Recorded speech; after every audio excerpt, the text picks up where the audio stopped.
பாட்டனும் பேத்தியும். உறையூர் கம்மாள தெருவில் உள்ள ஒரு வீட்டு வாசலில் வந்து பொன்னனும் வள்ளியும் நின்றார்கள். கதவு சாத்தியிருந்தது. தாத்தா என்று வள்ளி கூப்பிட்டாள். சற்று நேரத்திற்கெல்லாம் கதவு திறந்தது. திறந்தவன் ஒரு கிழவன். வா வள்ளி, வாருங்கள் மாப்பிள்ளை என்று அவன் வந்தவர்களை வரவேற்றான். பிறகு வீட்டுக்குள்ளே நோக்கி, கிழவி இங்கே வா, யார் வந்திருக்கிறது பார் என்றான். 3 பேரும் வீட்டுக்குள் போனார்கள். யார் வந்திருக்கிறது என்று கேட்டுக்கொண்டே அங்கு வந்த கிழவி வள்ளியையும் பொன்னனையும் பார்த்து பல்லில்லாத வாயினால் புன்னகை புரிந்து தன் மகிழ்ச்சியை தெரிவித்தாள். வள்ளியை கட்டிக்கொண்டு, சுகமாய் இருக்கிறாயா கண்ணு? அவர் சுகமாய் இருக்கிறாரா என்று கேட்டாள். பொன்னன், தாத்தா, உங்கள் பேத்தியை கொண்டு வந்து ஒப்புவித்து விட்டேன். நான் கொஞ்சம் வெளியே போய்விட்டு வருகிறேன் என்றான். வந்ததும் வராததுமாய் எங்கே போகிறாய் என்று கிழவன் கேட்டான். மகாராஜாவை பார்க்க போகிறேன் என்றான் பொன்னன். மகாராஜா இப்போது அரண்மனையில் இல்லை, மலைக்கு போயிருக்கிறார்.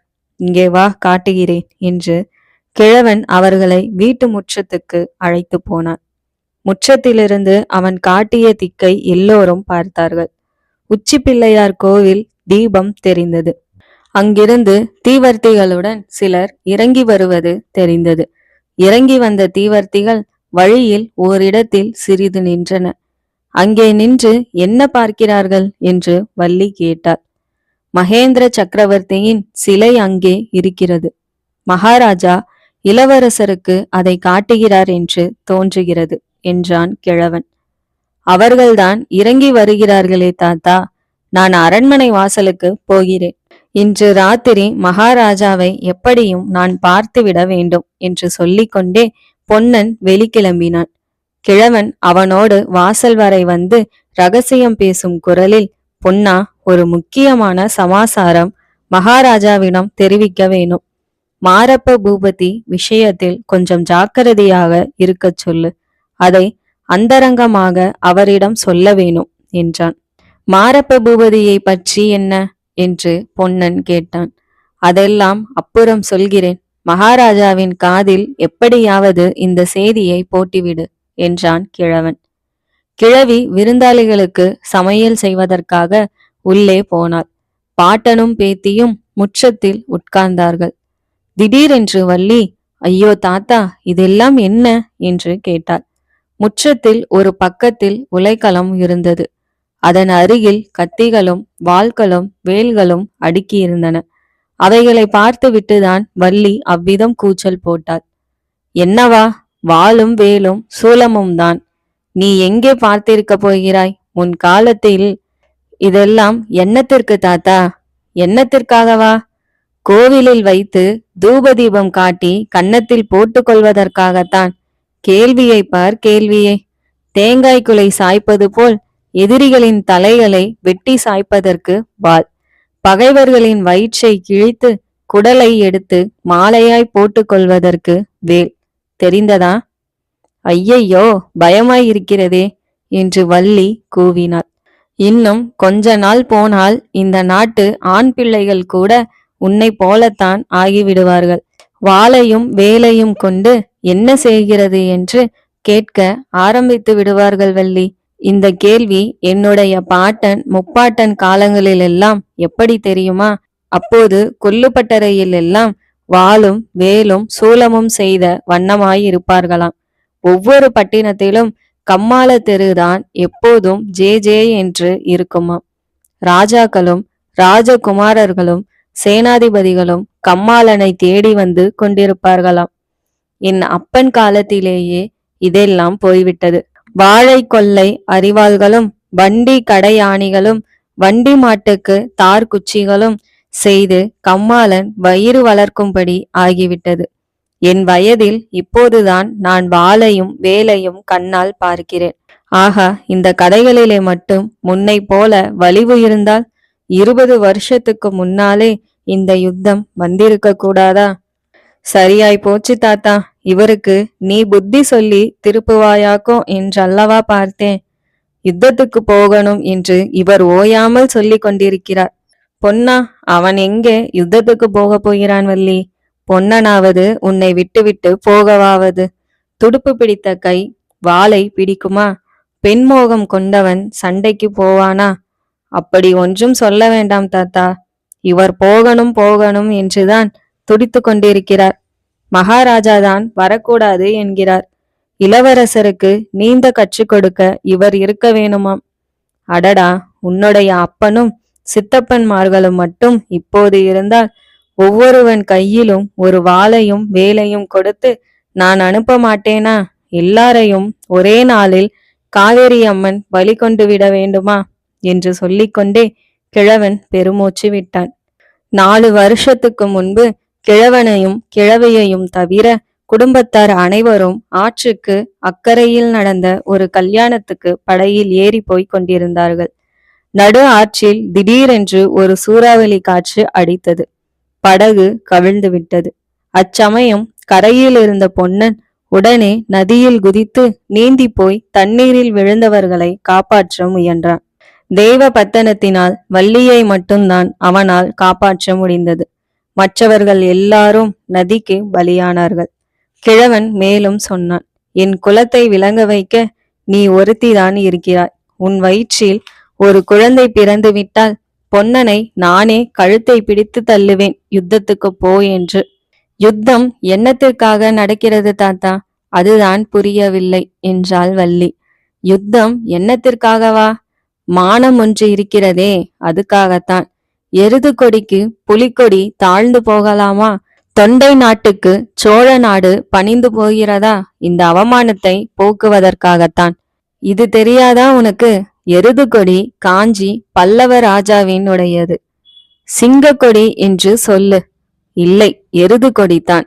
நான் இன்றைக்கு பார்த்தேன் தாத்தா, தூதர்களின் கொடியில் சிங்கம்தான் போட்டிருந்தது. ஆமாம், எருது கொடியை சிங்க கொடியாக மாற்றிவிட்டார்கள். ஆனால் எருது பன்றியை ஜெயித்து விட்டதால் சிங்கமாகிவிடுமா என்றான் கிழவன். எனக்கு ஒன்றுமே புரியவில்லை தாத்தா, விபரமாய் சொல்லேன் என்றாள் வள்ளி. சரி, அடியிலிருந்து சொல்கிறேன் கேள் என்று கிழவன் கதையை ஆரம்பித்தான். நீ பிறந்த வருஷத்தில் இது நடந்தது. அப்போது காஞ்சியில் மகேந்திர சக்கரவர்த்தி ஆண்டு கொண்டிருந்தார். அவருடைய வீர பராக்கிரமங்களை பற்றி நாடெங்கும் பிரமாதமாய் பேசிக்கொண்டிருந்த காலம். இந்த உறையூருக்கும் அவர் ஒருமுறை வந்திருந்தார். அவர் விஜயத்தின் ஞாபகார்த்தமாகத்தான் நமது மலையிலே கூட அவருடைய சிலையை அமைத்திருக்கிறது. இப்படி இருக்கும் சமயத்தில் வடக்கே இருந்து வாதாபியின் அரசன் புலிகேசி என்பவன் பெரிய படை திரட்டி கொண்டு தென்னாட்டின் மேல் படையெடுத்து வந்தான். சமுத்திரம் பொங்கி வருவது போல் வந்த அந்த சைன்யத்துடன் யுத்த களத்தில் நின்று போர் செய்ய மகேந்திர சக்கரவர்த்திக்கு தைரியம் வரவில்லை.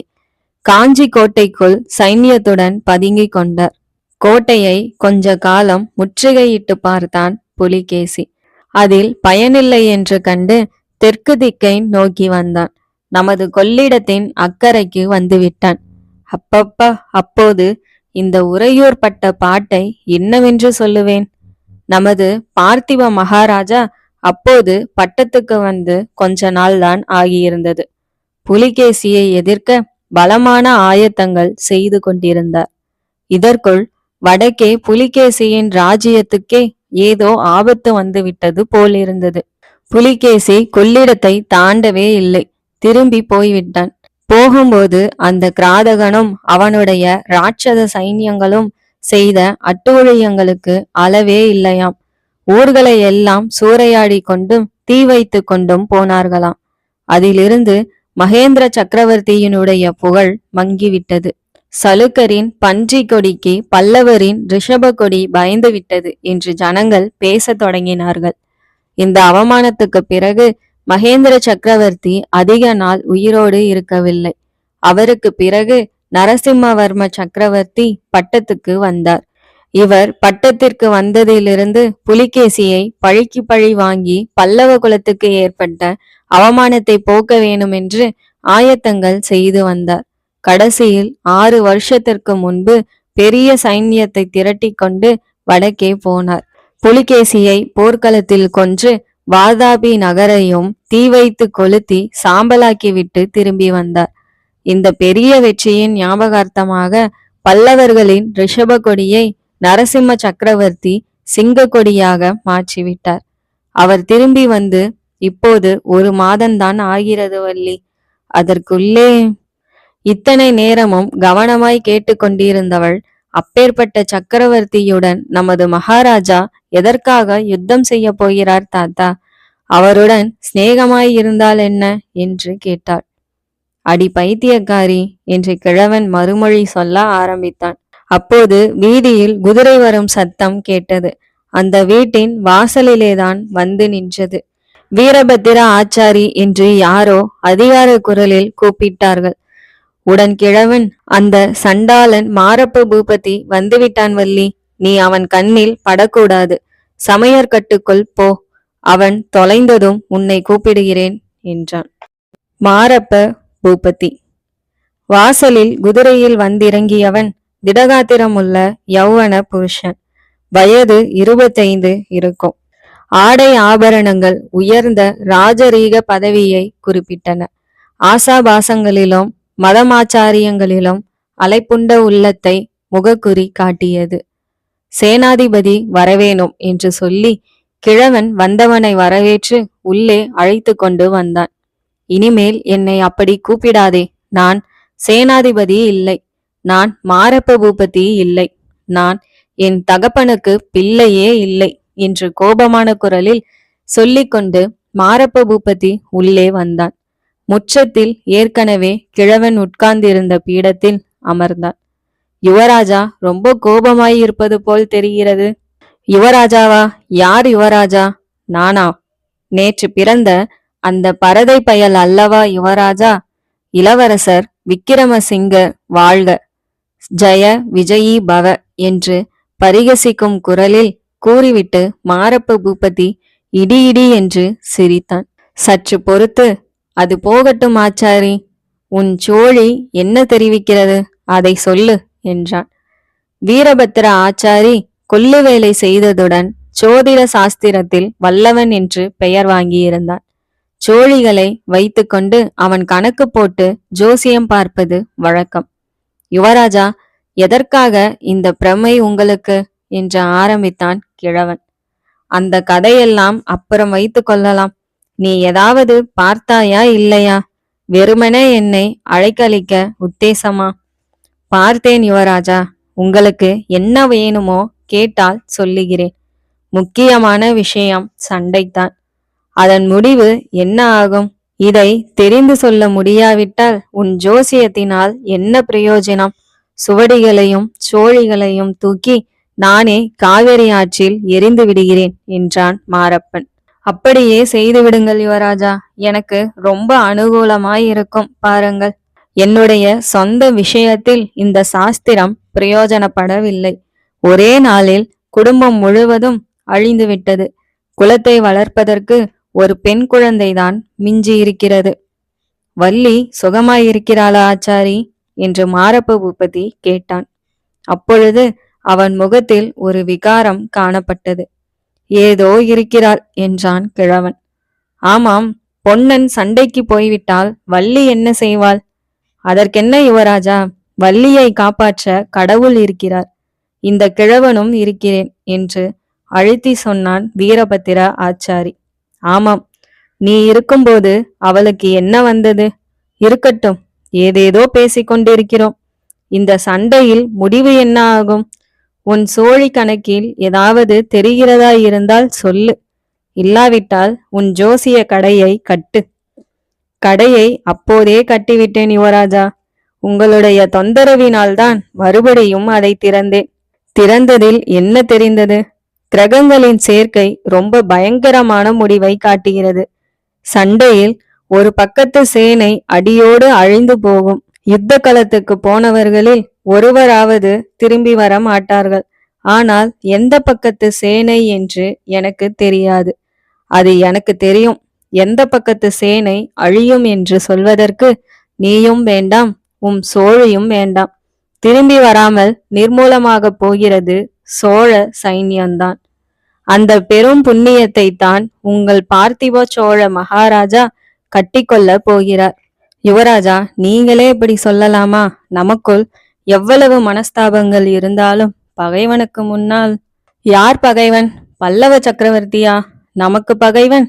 இல்லவே இல்லை. சோழ நாட்டுக்கு இப்போது பெரிய பகைவன் பார்த்திபன் தான். இவன் கையிலே வாள் எடுத்து அறிய மாட்டான், வேல் வீசி அறிய மாட்டான். இப்பேற்பட்ட வீராதி வீரன் பல்லவ சைன்யத்துடன் போர் செய்ய கிளம்புகிறான். பல்லவ சைன்யம் என்றால் லேசா? சமுத்திரத்தின் மணலை எண்ணினாலும் எண்ணலாம். பல்லவ சைன்யத்தில் உள்ள வீரர்களை எண்ண முடியாது. காவிரியிலிருந்து கோதாவரி வரையில் பறந்து கிடக்கும் பல்லவ சாம்ராஜ்யம் எங்கே? ஒரு கையகலம் உள்ள சோழ நாடு எங்கே? நரசிம்ம சக்கரவர்த்தி தான் லேசுப்பட்டவரா? 100 யோசனை தூரம் வடக்கே சென்று ராட்சத புலிகேசியை போர்க்களத்தில் வென்று வாதாபியை தீ வைத்து கொளுத்திவிட்டு வந்தவர். அவருடன் நாம் சண்டை போட முடியுமா? யானைக்கு முன்னால் கொசு. யுவராஜா, இதையெல்லாம் என்னிடம் ஏன் சொல்லுகிறீர்கள்? மகாராஜாவிடம் சொல்வதுதானே. மகாராஜாவிடம் சொல்லவில்லை என்றா நினைத்து கொண்டாய் கிழவா? சொன்னதன் பலன்தான் எனக்கு சேனாதிபதி பதவி போயிற்று. மகாராஜாவே சேனாதிபதி பதவியையும் ஏற்றுக்கொண்டு விட்டார். சைன்யத்தை அவரே நடத்தி கொண்டு யுத்த களத்துக்கு போக போகிறாராம். தாராளமாய் போகட்டும். இந்த பிரமாத சேனாதிபதி பதவி இல்லை என்று யார் அழுதார்கள்? அப்படியானால் யுவராஜா, நீங்கள் யுத்தத்துக்கே போக மாட்டீர்களோ? நானா? நானா? என்னை கூப்பிட்டால் போவேன், கூப்பிடாவிட்டால் போக மாட்டேன் கிழவா. சண்டையின் முடிவை பற்றி சொன்னாயே, அதை இன்னொரு தடவை விவரமாய் சொல்லு. ஆமாம் யுவராஜா, ஒரு கட்சியை சேர்ந்தவர்கள் எல்லோரும் யுத்த களத்தில் அழிந்து போவார்கள். ஒருவராவது உயிரோடு திரும்பி வரமாட்டார்கள். உயிரோடு திரும்பி வரமாட்டார்களா? பின் உயிரில்லாமல் திரும்பி வருவார்களோ? ஹஹஹ என்று மாரப்ப பூபதி உரக்க சிரித்தான். ஆமாம். பிறகு? ஆமாம் ஆமாம், நான் யுத்தத்தில் செத்து போனால் நிச்சயமாய் பிசாசாகத்தான் திரும்பி வருவேன். திரும்பி வந்து வள்ளியை பிடித்து கொண்டு ஆட்டுவேன் என்று கூறி மறுபடியும் பயங்கரமாய் சிரித்தான். சமையலறையிலிருந்து இதை கேட்டுக்கொண்டிருந்த வள்ளி தன் 2 கையையும் நெரித்து, உன் கழுத்தை இந்த மாதிரி நெரித்து கொல்லுவேன் என்று முணுமுணுத்தாள். கொஞ்சம் காது மந்தமுள்ள கிழவி என்ன சொல்லுகிற வள்ளி என்று கேட்கவும், வள்ளி அவளுடைய வாயை பொத்தி சும்மா இரு என்றாள். உள்ளே யார் பேசுகிறது என்று கேட்டான் மாரப்ப பூபதி. யார் பேசுவார்கள்? என்னை பிடித்திருக்கிறதோ இல்லையோ ஒரு கிழவி பிசாசு, அதுதான் தனக்குத்தானே பேசிக்கொண்டிருக்கும் என்றான் கிழவன். சரி, எனக்கு நேரமாச்சு, போக வேணும். என் கிரக பலன்களை பற்றி நீ சொன்னதெல்லாம் நிஜந்தானே ஆச்சாரி? பொய் சொல்லி ஏமாற்றி இருந்தாயோ? தங்களை ஏமாற்றி எனக்கு என்ன ஆக வேணும் யுவராஜா? மாரப்ப பூபதி எழுந்து நின்று சுற்றும் முற்றும் பார்த்தான். முற்றத்தில் அடுக்கி வைத்திருந்த வாள்களையும் வேல்களையும் கத்தி கேடயங்களையும் பார்த்துவிட்டு சிரித்தான். ஆஹா, ரொம்ப முனைந்து வேலை செய்கிறையாக்கும். கத்தி, கேடயம், வாள், வேல், இந்த வாழைப்பட்டை கத்திகளையும் புல்லறியும் அரிவாள்களையும் வைத்து கொண்டுதான் உங்கள் பார்த்திப மகாராஜா பல்லவ சக்கரவர்த்தியை ஜெயித்துவிடப் போகிறார். நல்ல வேடிக்கை, ஹஹஹ என்று உரக்க சிரித்துக்கொண்டே ஒரு பக்கத்தில் அடுக்கி வைத்திருந்த வாள்களை காலால் உதைத்து தள்ளினான். அப்படியே வாசற்பக்கம் போனான். உலைக்களத்தில் கிளம்பும் அனற்பொறிகளைப் போல் கிழவன் கண்களிலே தீப்பொறி பறந்தது.